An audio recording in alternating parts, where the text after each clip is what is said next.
Om Vakratunda Mahakaya Suryakoti Samaprabha Nirvignam Kuru Me Deva Sarvakaryeshu Sarvada Om Shri Mahaganapataye Namaha Om Shri Gurubhyo Namaha Harihi Om Sadashiva Samarambham Shankaracharya Madhyamam Asmadacharya Paryantam Vande Guru Paramparam Asmat Gurubhyo Namaha Shruti Alayam Karunalayam Namami Bhagavatpadam Shankaram Lokashankaram Shankaram Shankaracharyam Keshavam Badarayanam Sutra Bhashya Kritau Vande Bhagavantau Punah Punah Ishvaro Guru Ratmete Murti Bheda Vibhagine Vyomavat Vyapta Dehaya Dakshina Murtaye Namaha Om Shri Medha Dakshinamurti Swamine Namaha Om Sahana Bhavatu Sahano Bhunaktu Sahaviryam Karavavahai Tejasvinavadhetamastu Ma Vidvishavahai Om Shanti Shanti Shanti Harihi Om Shri Gurubhyo Namaha Harihi Om Om Parthaya Pratibodhitam Bhagavata Narayanena Swayam Vyasena Gratitam Purana Munina Madhye Mahabharatam Advaitamritavarchinim Bhagavatim Ashtadashadhyayinim Ambatvamanusanthadami Bhagavad Gite Bhavadveshinim Yam Brahma Varunendra Rudra Marutah Sunvanti Divyaistavaihi Vedai Sankapadakramopanishadaihi Gayanti Yam Samagaha Dhyanavasti Tadadgatena Manasam Pashyanti Yam Yoginah Yasyantanna Vidusura Suraganah Devaya Tasmai Namaha. Namaste once again, everyone. Namaste Guruji, Pranam. Pranam. Namaste. Namaste, Guruji. Namaste.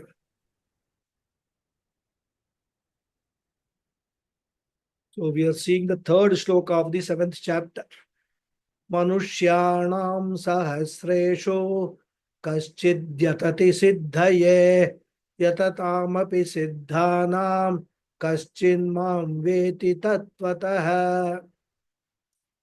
So as I was saying, this shloka is the last of the 3 introductory shlokas, where Bhagavan Krishna is talking about the topic of the 7th chapter, and more generally, topic dealt in the Madhyama Shatka, that is chapters 7 to 12. And as we saw in the last class, the topic is Ishvara Swarupam. In the previous shloka, he said to Arjuna that he will be imparting complete knowledge of Ishvara, covering both Sadguna and Nirguna forms. And in this verse, Krishna is talking about the glory of this knowledge, this Ishvara Jnanam, which leads to inner freedom, inner liberation, or what we call moksha, by highlighting that this knowledge is extremely rare. The rarity of this knowledge makes it priceless and invaluable. Not easily people can get this knowledge.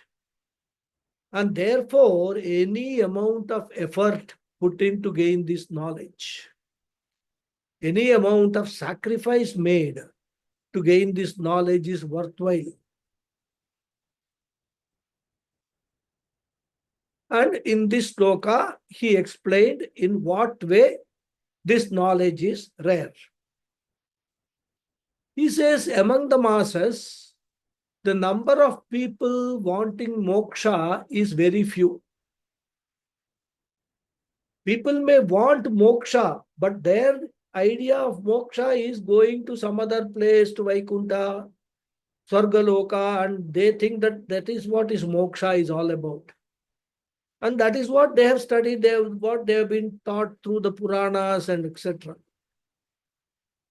They have never ever had an opportunity to look at what the Veda, the Mula Grantha, says about moksha. So very few people know what is moksha, and amongst them also those who know what is moksha, very few people actually want moksha. Because even if they have attended some Vedanta classes, they realize that the sadhanas which one has to do, Vaira, Viveka, Vairagyam, Sadhana Shakka Sampatti, all that one has to gain is not very easy. One has to give up so many things. All their raga, dvesha have to be significantly resolved, which is very, very difficult for most people to do. So, the people wanting moksha is very few. And even among those people who are interested in Ishvara Jnana, majority does not know how to get the Ishvara Jnana. They don't know the right method. There are a few who come to know the right method of getting Ishvara Jnanam as Guru Shastra Upadesha Shravanam. And therefore, there are only a handful of people who know that Shastra Vichara is important for Ishvara Jnanam or Moksha. And even among those handful of people who do Shastra Vichara, the majority do not understand what is taught.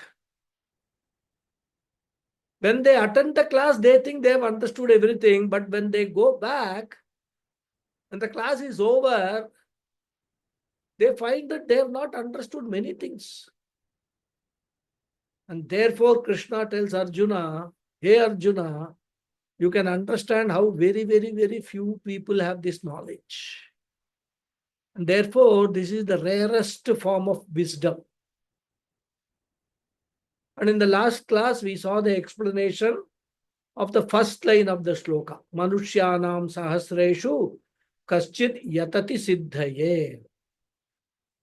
Among thousands of human beings, a rare one strives for liberation. Now the second line of the sloka. Yatatam api. And even among those who strive in the right direction, kaschit, a few people, mam veti, gain my knowledge. Here, my knowledge means Ishvara Jnana. So, very few people gain Ishvara Jnanam tattvataha, in reality, in totality, which should include both Saguna and Nirguna Ishvara Jnana.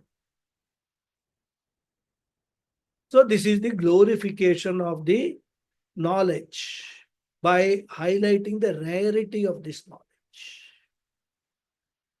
So now, having glorified this knowledge in these three verses, Krishna wants to enter the topic proper, topic of Ishvara Jnanam proper, from the next sloka onwards. So we will read. Bhumirapo nalo vayuho khammano buddhirevacha ahankara iti yamme भिन्ना प्रकृति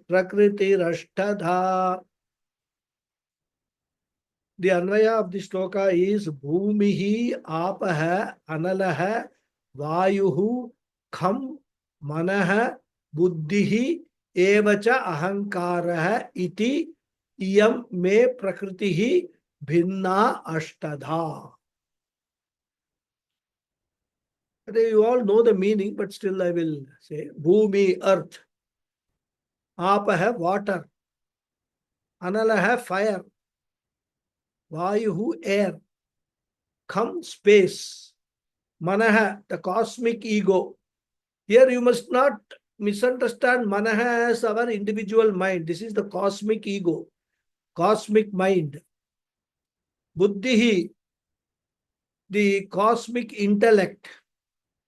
Cha ahankara, also the unmanifest chit, which also you can say it is ego. Because the ego basically sits in the mind only.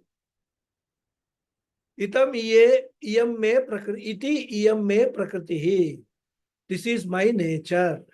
Binna ashtada, which is divided into eightfold.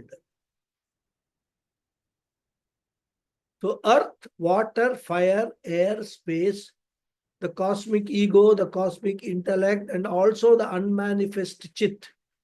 This is my nature, which is divided into eightfold. So, as I said, with the third verse, the introduction part is over. Now, Krishna is entering the central teaching from this fourth verse onwards up to the 12th verse. So, 4 to 12, we get the main teaching of the 7th chapter. And in fact, this is why I keep saying this every time. All are important, but this is again one of those important portions of the entire Bhagavad Gita, where we get the Ishvara Swarupa revelation, revealing the nature of God. And you must remember, all these things, they are all purely based on Upanishadic teaching. Krishna is not making up all these things. Krishna, in fact, does not even add one single idea of his own.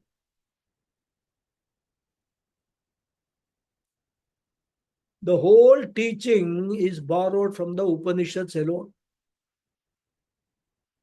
And that is why we should remember there is nothing called Krishna philosophy. There is nothing called Krishna consciousness. If there is Krishna consciousness, then we should have Rama consciousness, Ganapathy consciousness, all those different consciousness should be there. Consciousness is one. There is all only teaching of the Upanishads, which Bhagavan Krishna, through Bhagavad Gita, has given a further revival. And therefore, to understand these verses, you must keep some of the essential teachings of the Upanishad in mind. So, with the Upanishadic background, you can understand these verses, and therefore, I will just give you a brief view of the teaching as given in the Upanishads. Now, all the Upanishads define God or Bhagavan as Jagat Karana, the cause of the universe. So, Ishvara is defined as Jagat Karanam, the cause of the universe. And once you talk about the cause of something, you should know that everything has got a twofold cause. Any creation requires a twofold cause. Even if you take an ordinary wooden desk, you require first what? You require a raw material. That is one of the causes of the table. Out of that raw material, which is wood, desk is made. And therefore, any creation requires a raw material, which is in Sanskrit called Upadana Karanam, the material cause. And what is the second thing? The raw material itself does not become a product, isn't it, by itself? If it were so, how wonderful it would be, isn't it? Ladies will be very happy. Bring vegetables from the shop, keep it in the kitchen, then go there during lunchtime, find that lunch is cooked and everything is ready to eat. Unfortunately, no raw material by itself becomes the product. You require an intelligence principle which is responsible for the conversion of the raw material into the appropriate effect. And this is the second principle, the intelligent principle, which is called the intelligent cause, or in Sanskrit, nimitta karanam. Thus, every creation involves upadana karanam and nimitta karanam. You take this shirt, there is a nimitta karanam. The tailor is involved. There is upadana karanam, cotton material is involved. And if you go one step backward, the weaver is involved as nimitta karanam and cotton is involved as upadana karanam. Like this, if we go on, we will deduce that in every creation, there has got to be both upadana karanam and nimitta karanam. Now, the Upanishads point out that the Lord is the cause of the universe. And before the creation came into being, this Lord, who is the cause of the creation, or who became creation, he alone existed. So, before the creation evolved, there was the Lord alone. And when we say creation, it includes even time and space, because time and space are also integral parts of creation. And therefore, creation, along with time and space, evolved later, but before the evolution, God alone was there. Now, if God alone was there, what type of cause the Lord will be? We have a problem, isn't it? If you say God is the intelligent cause, then the question will be, what is the material cause, the upadana karanam? Because when the intelligent cause comes into the picture, upadana karanam should already be available. Vegetables should be available, then only somebody can come and cook. Isn't it? But if you say God is the material cause, then the question will be, then what is the intelligent cause, the nimitta karanam? And therefore, the scriptures point out that since God alone was there, God happens to be both intelligent as well as the material cause of creation. God has created this entire universe out of his own self. So God happens to be both upadana karanam and nimitta karanam of the creation. And that is why, whenever we say that for us Ishvara means what? The entire prapancha is Ishvara. That is the meaning. That's why Puja Swamiji used to say there is nothing other than God. So from the standpoint of the intelligent cause, we say God created the world. And from the standpoint of the material cause, we say God evolved into this universe. As intelligent cause, God is the creator. And as material cause, God himself has evolved into this creation. Wonderful. Now you say, oh, Vedanta is wonderful. It will all bring up all wonderful things. How can I accept such a proposition? It all looks like a cock and bull story. Because in my experience, I see intelligent cause is separate, material cause is separate. Even when they take the example of the table, material cause, wood or whatever it is, steel is different, and the carpenter or the maker of that steel table is different.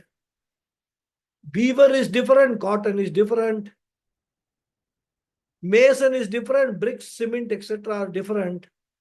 So the material cause is different from the intelligent cause, and they are not identical. So how come, the question will be, how come the one and the same principle be both the intelligent and material cause of the creation? Very, very intelligent question. And the Upanishads expects us to ask such an intelligent question. Because what happens is, even when we are studying, very rarely we ask the relevant questions. Many times it's all questions about small things, innocuous things, which actually don't matter. Even if you don't know the answer, it doesn't matter. So the Upanishads expect us to think and ask very intelligent questions. How can one entity serve as both? And for that, the Upanishad answers, the general law is that intelligent and material causes are different. But there are exceptional cases where both happen to be one and the same. Both intelligent and material cause happen to be one and the same. Because every rule has got an exception. What is that exception? In fact, Mundaka Upanishad students, we will be seeing that mantra in the Mundaka Upanishad. The Upanishad says, Yatorna nabihi srijate gritnate cha yatha prithivya moshadaya sambhavanti yata satah purushat keshalomani tathaksharat sambhavatiha vishwam. Seventh mantra. So the Upanishad gives the example of a spider. If you observe the nature, all living beings build a place for stay. Birds will build a nest. Ants will build a place of stay under the earth.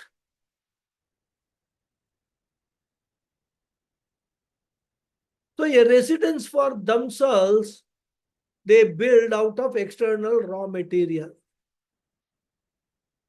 We build a house and the raw material is from outside. And as I said, when birds build a nest, they bring raw materials from outside like leaves and twigs, etc. But have you ever studied a spider which spins the web? The spiders, what they call silk or web, is supposed to be one of the most unique creation. Lot of research has gone into it, and still lot of research is going on into that. Because people have found that the material of that web or that silk is very light, but at the same time it is very strong material also. You can't break it. In fact, that is why when you have cobwebs, etc., you take this, some broom or something, and when you actually clean it, that cobweb will not be broken. It will be all, you know, enveloped in the broom.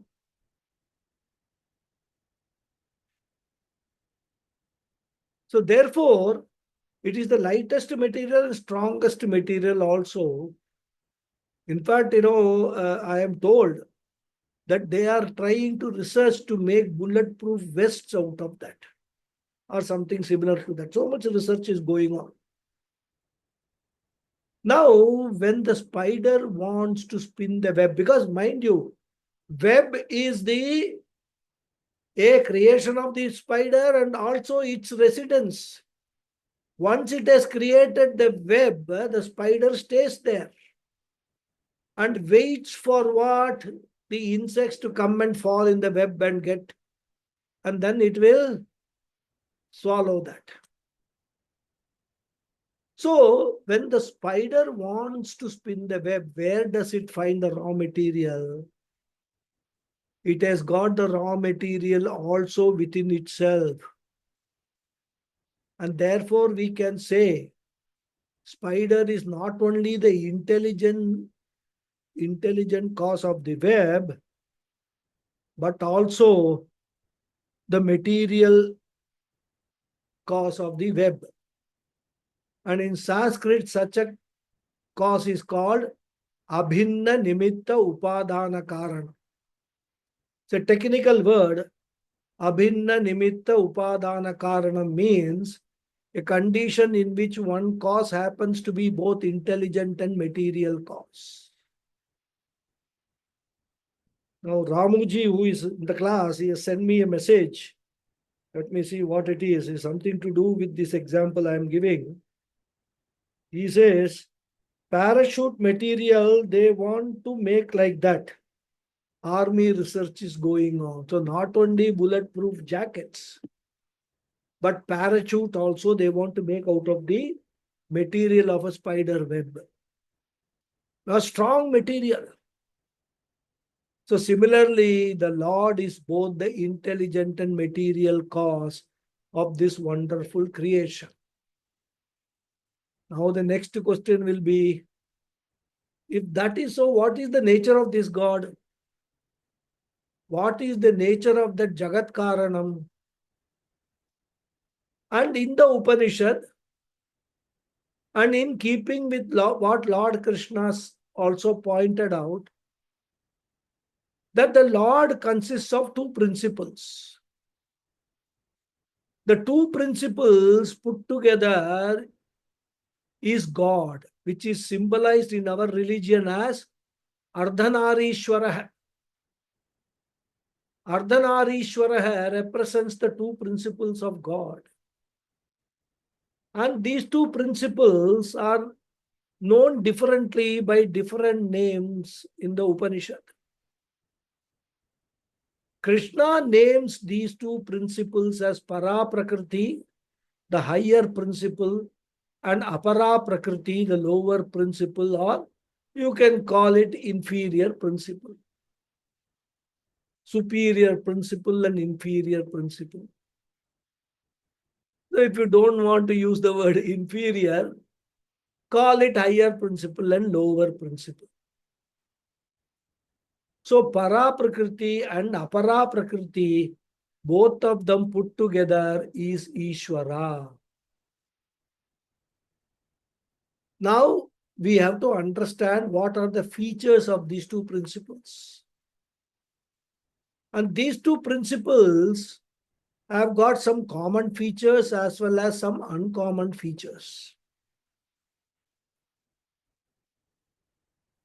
First, let us see some common features. The common feature of both of them are that both of them are beginningless and eternal. So beginningless and endless. They are never created or destroyed. Just as scientists point out, matter can never be created nor destroyed. We can only transform matter. It is the law of conservation of energy and matter. Scientific law. All scientists accept this law. So, in keeping with this principle, the Upanishad also points out that this para prakriti and apara prakriti, both of them are anadihi and nityaha, neither created nor destroyed. So, this is the common feature. Now, what are the uncommon features? Many uncommon features are described in the Upanishads. But here we will discuss only four of them for our present consideration. The difference between the higher and lower nature is para prakriti is chetana tattva. It is consciousness principle. And according to our scriptures, consciousness can never be created or destroyed. Earlier, the scientists, they did not accept this. In fact, there was a view that consciousness is a function of the brain. But now, as they go on researching more and more and more into the nature of the universe, some of the scientists are coming around to agree that consciousness is something which can neither be created nor destroyed. So, consciousness is the nature of para prakriti, whereas apara prakriti is achetana tattvam. It is of the nature of being jadam, like a log of wood. It is the material principle, matter principle. So while one is spirit, the other is matter. While one is consciousness, the other is inert. And this is the first difference. So Ishvara is a mixture of consciousness matter. And that Ishvara is called God in English. And the second difference is para prakriti, consciousness in its pure form is without any attributes, physical or chemical attributes. No gunas are there. Those who have studied science in school or college will know how to find the physical and chemical properties of chemicals, etc. Consciousness does not have any physical or chemical properties. In Sanskrit, we call it Nirguna Chaitanyam. Whereas Apara Prakriti, the lower nature, the material nature, is Saguna Swarupam, which has got all the properties that you know, that you find, that you discover. And that is why some of the scientists have come to the conclusion that all our studies which are based on physical and chemical properties will deal only with matter. Consciousness will never be available for scientific study. And therefore, science deals only with matter. Consciousness is never available for study, and some scientists say that it will never be available also for scientific study. Consciousness for scientists will remain an eternal mystery. But for Vedantins, it is not a mystery at all.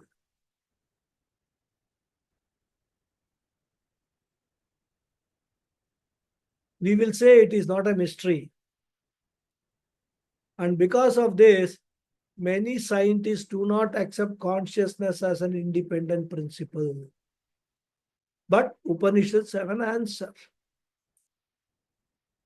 So one is Nirguna, the other is Saguna. This is the second difference. Now, what is the third difference between Para Prakriti and Apara Prakriti? The Upanishads point out that this Chetana Nirguna Tattvam is free from all modifications. It never undergoes any change. The consciousness principle can never undergo any change under any condition. In fact, whenever or whatever changes we talk about are all at the material level, matter level alone. Brain can change, body can change, table, chair, all matters can change. And therefore, in Sanskrit, para prakriti is nirvikara tattvam without modification. And apara prakriti is savikara tattvam. Savikara means subject to modifications, continuous modifications. You take the case of our own body, we have discussed right from Tattva Bodha. Shad vikaras, changes keeps on taking place. In fact, nothing is stationary in the creation. When we see a wall and think that the wall is stationary, they declare that within the wall, the atoms are there. All electrons, protons, neutrons, they are all violently changing. And there is a book called the Tao, T-A-O, Tao of Physics, written by one Fridge de Capra, or Fridge of Capra, to symbolize the ever-changing. And you know what example or what illustration he gives? He chooses our Nataraja for that. He says the whole universe is represented by Nataraja. Nataraja is constantly dancing, and Nataraja represents the eternal material dance of this creation, continuous harmonious dance of this creation.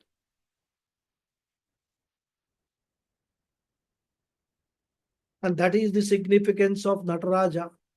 When we worship Nataraja, we worship the entire creation.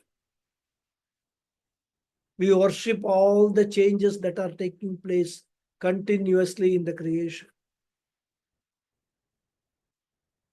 It is said that the only constant in this universe is change. It is Savikara. So this is the third difference.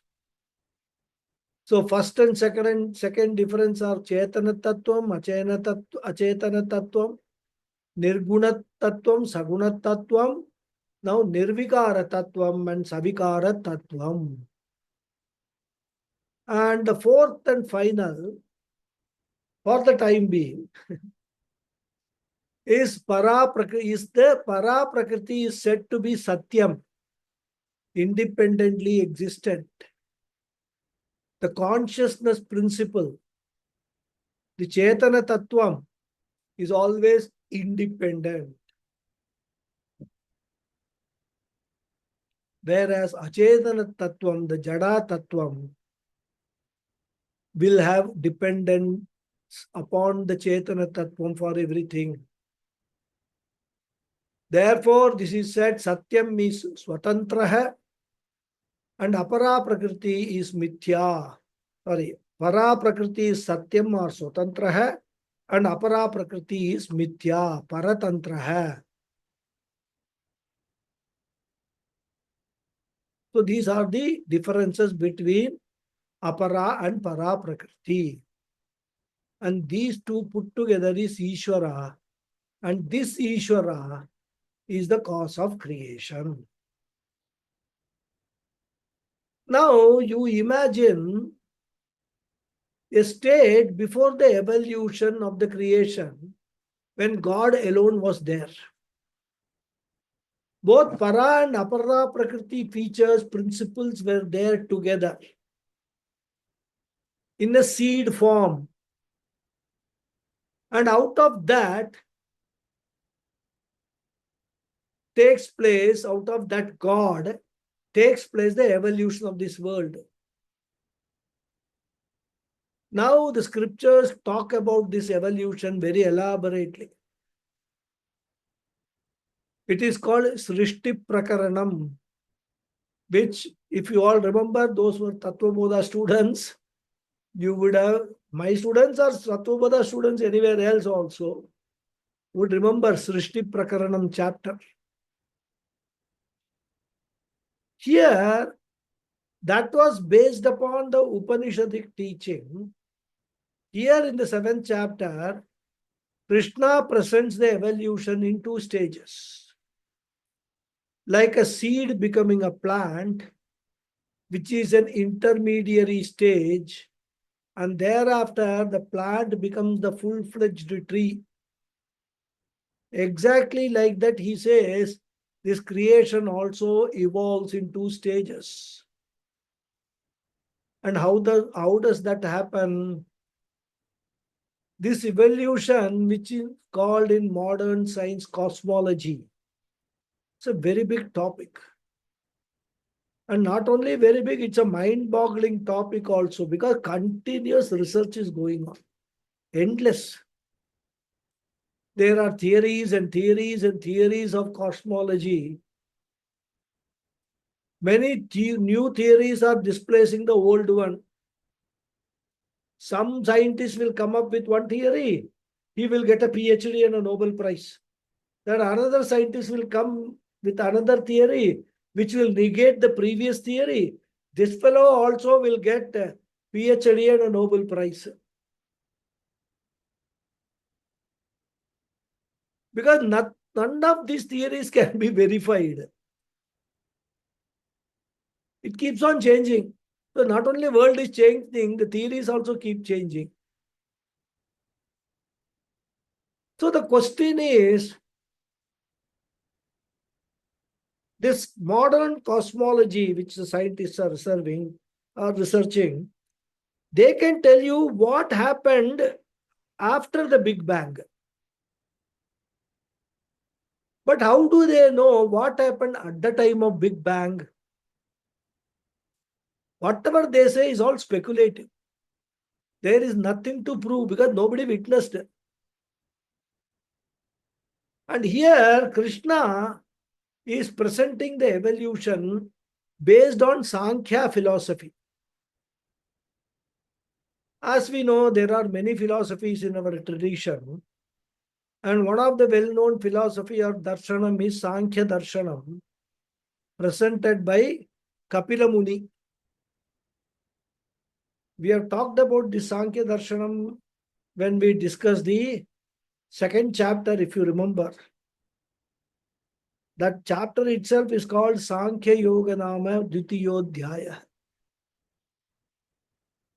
It is slightly different from philosophy of evolution in Vedic philosophy or Vedanta philosophy. Even though it slightly differs, we can still utilize Sankhya philosophy for our discussion because what Krishna has described here is based on Sankhya philosophy. And therefore, Krishna presents, and according to this, the creation comes in 2 levels. The first level is one para prakriti and one apara prakriti. That is the first stage, the pralaya or deluge stage, when the creation has not yet happened. So what happens in the intermediary stage?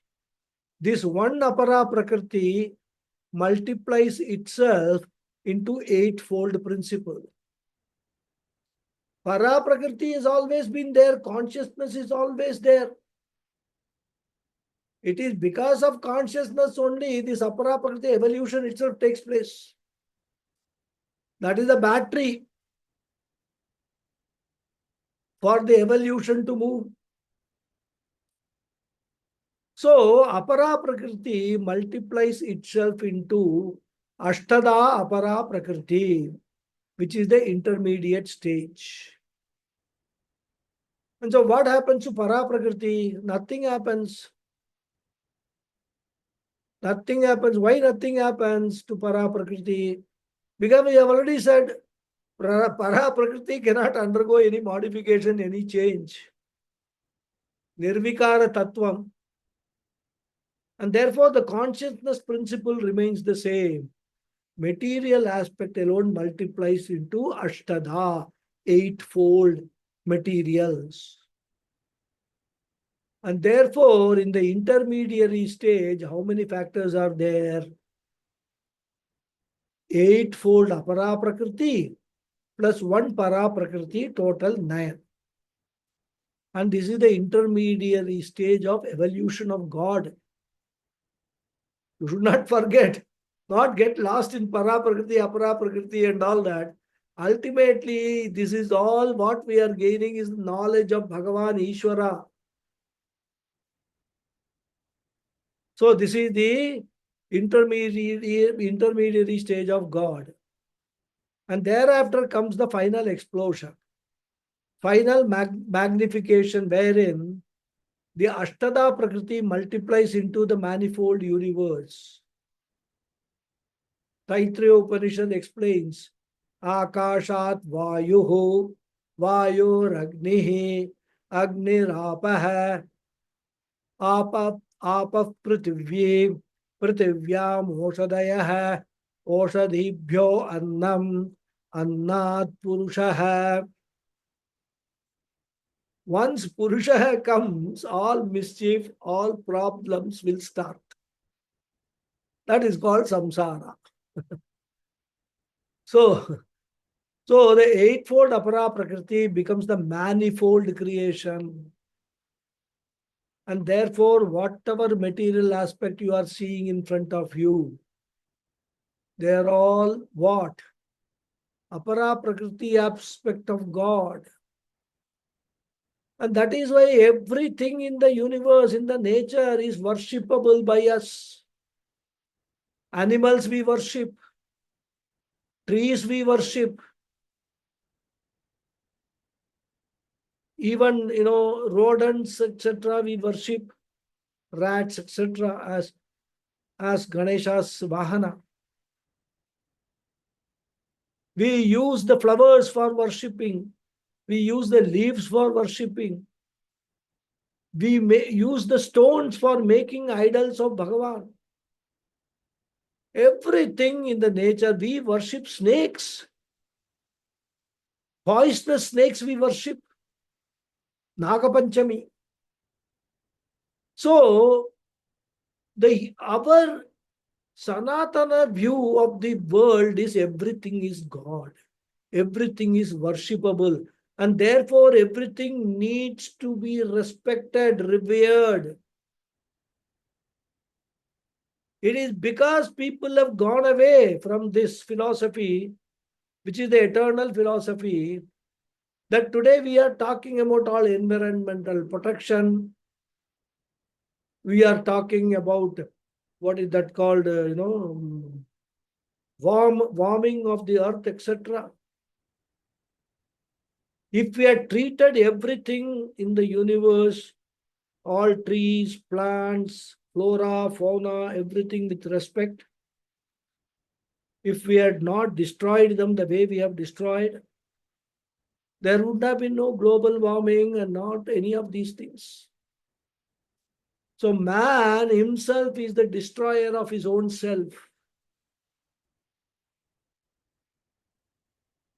So everything in Apara Prakriti is an aspect of God. And then, as I said, nothing happens to Para Prakriti.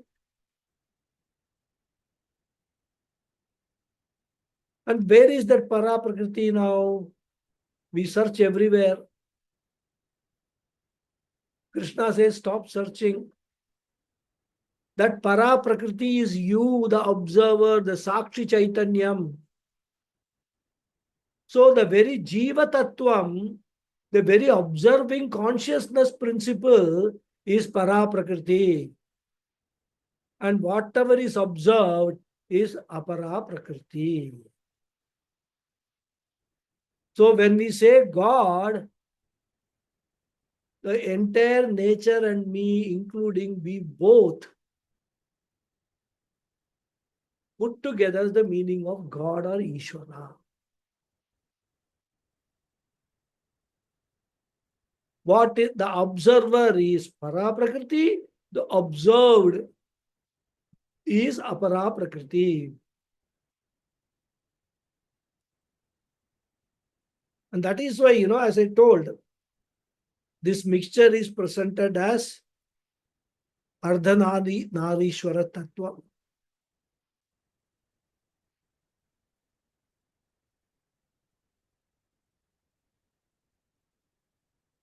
And here Krishna is pointing out the two stages.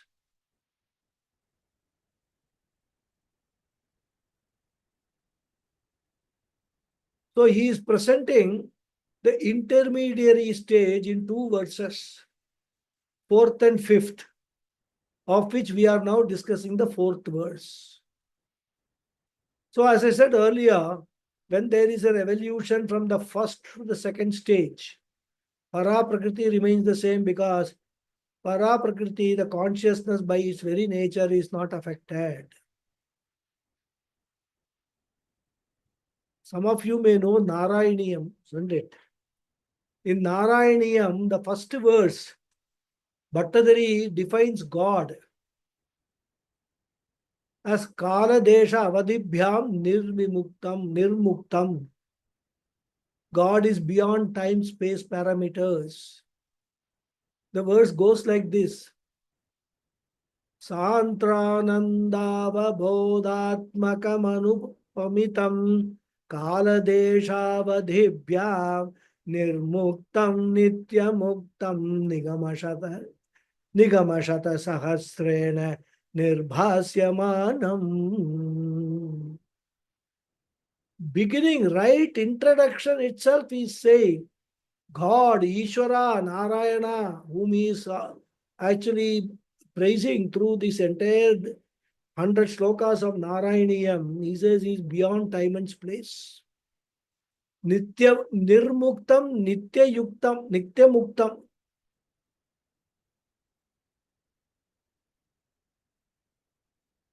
And because of this reason, the para prakriti continues to be one changeless principle. To be the visible, a thing has to fall within time and space. What is beyond time and space is unchanging and indivisible. Therefore, higher principle remains undivided or unchanged.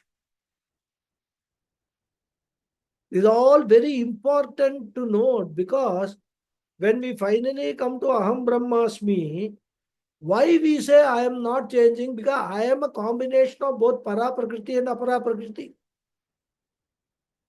And we can easily distinguish between the two. The body, mind, sense complex, the lower principle is called apara prakriti, which is the basic matter in me. We may call it energy also, divided into eightfold principle. Ashtada apara prakriti. So Nayan, we have discussed Nayan principle, Ashtada apara prakriti, in the intermediate stage. Then in the final stage, what happens?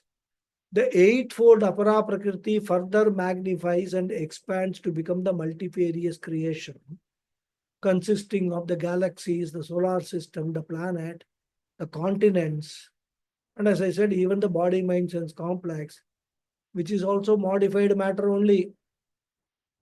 Even the mind comes under modified matter only.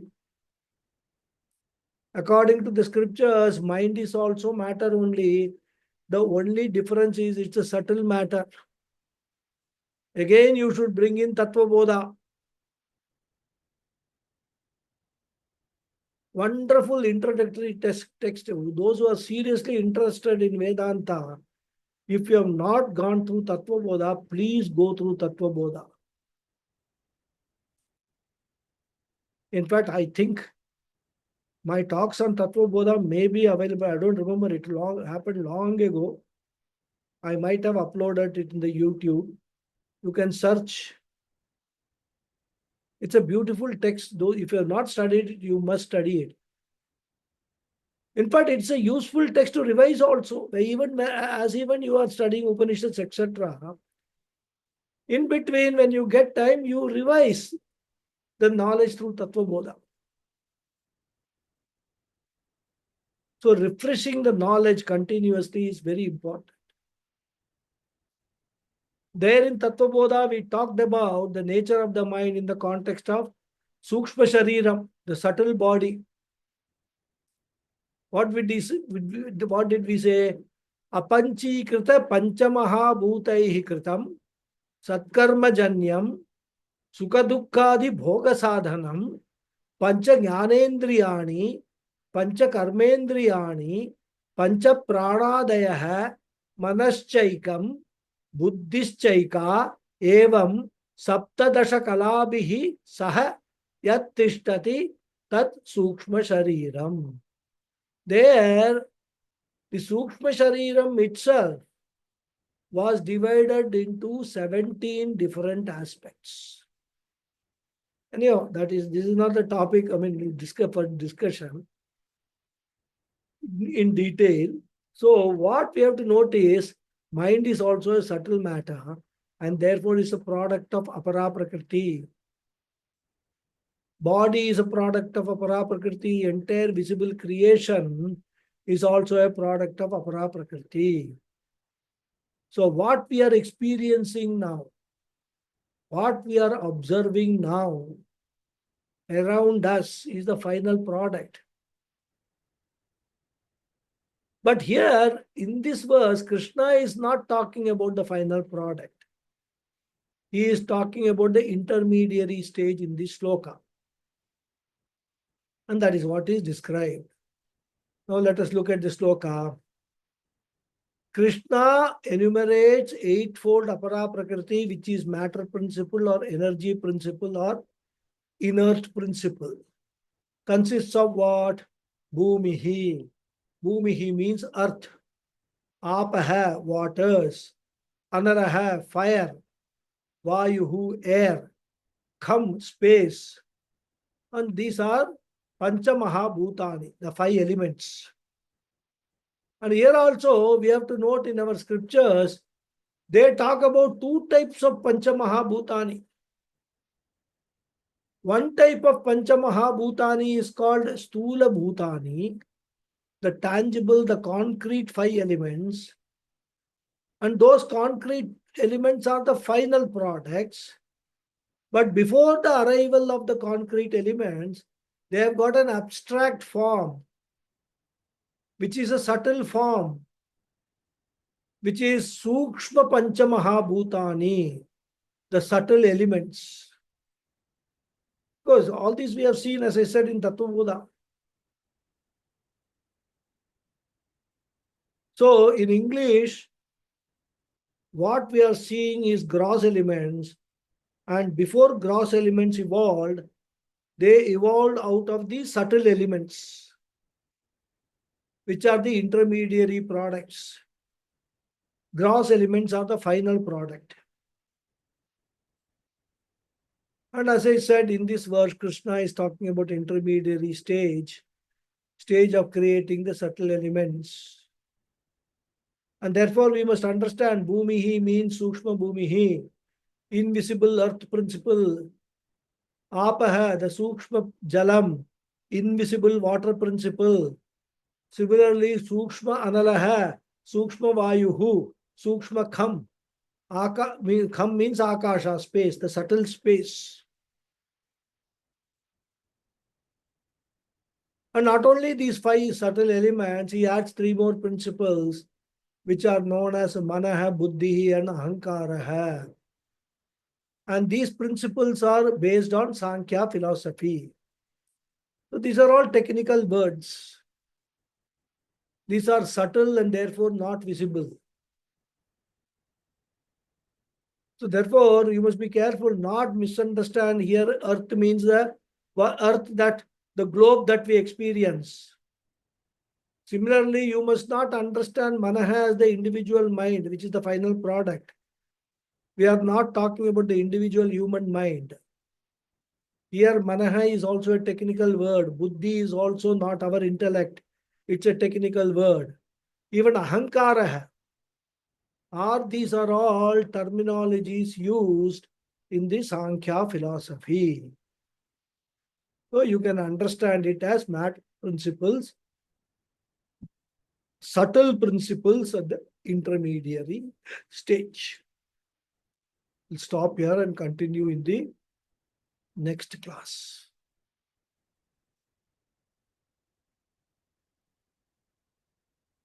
Om Purnamada Purnamidam Purnat Purnamudachyate Purnasya Purnamadhaya Purnamevavasishyate.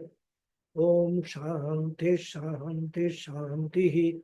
Harihi Om Sri Gurubhyo Namaha. Harihi Om. Dhanyavad hai everyone. Thank you very much. Thank you very much, Guruji. Namaskaram. धन्यवाद गुरुजी. Thank you very much. प्रणाम. धन्यवादः धन्यवादः Dhanyavad hai. Thank you. Hari Om. Thank you, Guruji. Thank you. Thank you, Guruji. Hari Om. Namaskaram. Namaskaram. I tried to locate Tattvabodha about a couple of days back. I could not do it because the YouTube channel has changed. That is, from the earlier Aksha, Okay. there is a change in the when Viveka Chudamani Bhagavad Gita started. The YouTube channel. There was a change. See how I can resolve whether. I don't know how to do that. Because I Old channel probably whether it exists or not, so I don't know. I am unable to. I had subscribed both, so I don't see the old channel.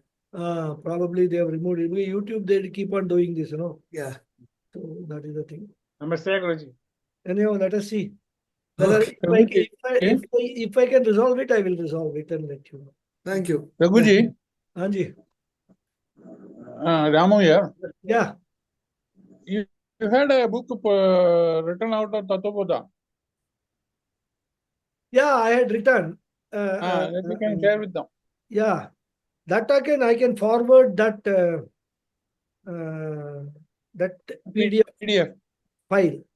That I can send to all the students of Tattvabodha. Yeah, that's a suggestion. That would be useful because that you can take a printout and keep it. It's about 300 odd pages. Or even don't. No, they can read in. They can read it on the laptop laptop itself. or a phone or something like that. You can read it. You don't need a printout. So that I will do. I will send the Tattvabodha text, on WhatsApp or on WhatsApp. I'll send the text. Okay. Thank you, Ramuji. These ideas and all they didn't strike me. Okay. Yes, questions now. Girish ji first. Well, Namaste Guruji, Hari Om. Hari Om. Yeah, actually last week I was not able to attend the class. Okay. But however, I went through the recordings and the best part is that the way you have explained Jnanam and Vijnanam, it is fantastic. Believe it or not, you made it. Gurus have explained. I have not explained. No. But having said so, very well explained. Thank you. Though I am in this path for the last so many years, but it was very, very impressive. And the next thing which I wanted to check with you is regarding the Tattvabodha. Actually, whether there is any possibility of retrieving the old files and old recordings. See, the old recordings, apparently, what had happened was, in between YouTube changed my channel, because of my registered channel, they changed it. And all the old recordings vanished. So, but after some time, what happened was, I did actually check, and some of the old recordings I could find still available on YouTube, but not as in my channel. The channel was not accessible. Then they started a new thing. They themselves gave a name to the channel, and that's where it's going on. But as I said to Ramuji just now on his suggestion, I send you the text of Tattvabodha, which Swami Paramarthanandaji's text I had transcribed. Okay. That was my first sadhana when entering Vedanta. Okay. So in order to understand what Vedanta is all about, it was extremely helpful for me. So Okay. what I did, I transcribed the whole talks of Swami Paramathananda. That is available, that you can access. Okay. And even when I taught Tattva Bodha, I have very much relied on that text only. On that basis only, I have taught also. Okay. And that is why concepts become very, very clear. Absolutely. Okay. Yeah. So I I will send the text, I will circulate it in the WhatsApp group. Please, please. I So have that- located up to class 38. Sorry? I have located Tattva Bodha lectures up to session 38. Up to, oh, very good. But the whole, that was more than 100. No, I don't think there were 3 years. The Tattva Bodha didn't last for 3 years. Anyway, I will tell you how many classes were there. Up to 38 I have located. Okay, so let me see whether you almost everything you have located or not. In fact, if you actually go and see the Tattva Bodha 38th verse, 38th class, go to the end, whether there is a summary Correct. or something like that. If it is there, then that is the last one. I've switched it on. Okay. Yeah. So, Raghuji, ah, in fact, for 3 years back, I had transcribed the Tattva Bodha as class taken by Rama Shivaraman, disciple of Paramarthananda, for okay. Vyoma. I had Okay. transcribed that Okay. fully. Right. Verbatim. That Right. is also there. Of course, US are there, that is enough. Right. But, that Yeah, also I I mean, did. anyone. Yeah, Yeah, at that time. I started teaching with Tattva Bodha because I was very confident of the content. I have gone through Because, every word, everything I understood. That's why I started teaching with Tattva Bodha. because Soumyaji of Vyoma requested me to translate for so Yeah, I just transcribed that for her. fair enough. No problem. There's so many teachers have taught. So the foundation you laid it strong. The Tattva Bodha. Tattva Bodha foundation very strong. That's why, Puji Swamiji actually was the one who discovered this Tattva Bodha. Okay. When in Even in last 2 years, sorry?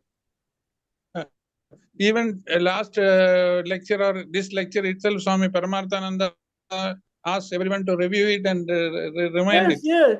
See, Tattva Bodha, you cannot do it like every time, like when you are even doing Upanishads and things like that and all. Tattva Bodha is always useful. Whenever you get time, open and then just look at it. Please. The various aspects of Vedanta become very clear. Solid foundation is there. Very good. And that's what I was saying, when Swami Chinmayananda asked Pujya Swamiji to start this long-term Vedantic course in Sandipani, then Pujya Swamiji actually researched into the whole thing and he made a syllabus. Okay. How? Because that was 3+ years course, so he added, Paninian grammar should be learned. Then first text he said is Tattva Bodha. And he discovered that Tattva Bodha, somewhere he got one transcript and with that he started. So that whole curriculum of Vedanta study was designed by Pujya Swamiji, Dayanand Saraswati. That is what all his Sishyas are following. Okay. That was in Hindi or something. I don't know, it was in Sanskrit, but it was Maybe something. he said that in Rishikesh, in one of the other Mahatmas or Swamiji's place, he found this text. That's what Pujya Swamiji used to tell us. Now, where he found it and all, maybe it was a text in Sanskrit with Hindi, meaning explained in Hindi, possible. But then Pujya Swamiji did not require that because master in Sanskrit, he himself can explain. So that is there. Okay. So I will circulate that text. Yeah. Thank you. Hari Om Guru. Hari Om. Thanks a lot. Thank you. Any other question? Not a question, Guruji. Tattvabodha ended at class 38 only. Ends in 38. Yes, Guruji. Oh, wonderful. According to the WhatsApp group that where you used to send the link every week, you used to send the link of the previous session. So there, November 7th, 2021. Yes. There's the last link for the thing for the class, and then after that, Vivek Chudamani kind of just information about starting Vivek Chudamani, and then you created a Vivek Chudamani group as well. Okay, how did you search? You please circulate. No. It's on the WhatsApp group, Guruji. Oh, the WhatsApp you group. You created a WhatsApp group for every you found teaching. in YouTube that link? I found in YouTube. I switched off the phone and restarted it. I got it. Okay, so that's why if you can get that link. I have the link of all the lectures. So you circulate that link to everybody. I will also send the text also, so that everybody will know both. It will be very, very useful. Yes. I'll do that. I have the entire 38 classes. Guruji, I have just sent you the book. Swami Paramatmananda Saraswati, transcribed by Raghu Ganapathy. Yes. I've just sent you to your WhatsApp just now. Okay, fine.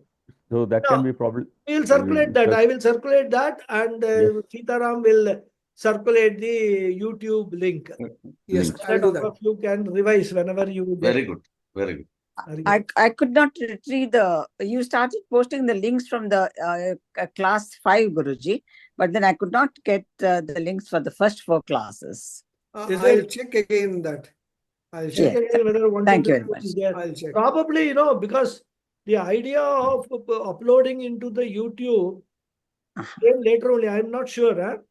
But anyhow, I think I may have the videos of 1, 2, 3, 4. I will check with my my library. Yeah, that will be great. So if it is there, then Sitaram, you check and tell me from where it is. Yeah. Just give me one moment. Yeah. Just give me. See, I have Vishnu Sahasranama also. Vishnu Sahasranama. 100%. Very good. Atmabodha also I have. Okay. Tattvabodha 9, I have 8, 7, 6, 5, 4, 3, 2, and I have all of them. Very good. So you right from the inaugural class also. Inaugural class also I have. Okay. Very good. That's very good. So kindly share the first 4 also. Sure. Share to all people in the group. I I'll don't know do whether the you have permission to share. Yeah. If you don't have permission to share, send it to me. I will then post it in the group. I have the permission. It is sharing. What I'll do is I'll share. I'll put it in the group itself. If it is. Yeah, put it in the group itself. Yeah. But I don't know whether I can access the group. That's exactly what I said. Because long ago, somebody told me that because people were posting so many things, New Year message, good morning message and all. Yeah. So the accessibility I had limited. Yeah, you have given it to admin only. So only admin only. Yeah. So that's why what I suggest, you send it to me. Okay. Yeah. And I will forward it in the group. I'll do that. You can put it in a Word format and all the links and post it to Raghuji. Yeah. I'll do that. Yeah. Good. Okay. So, any other question? No. Thank you. Nothing. So we will. Dhanyavada. We'll see next Friday. Hari Om. Thank you. Thank you. Hari Om.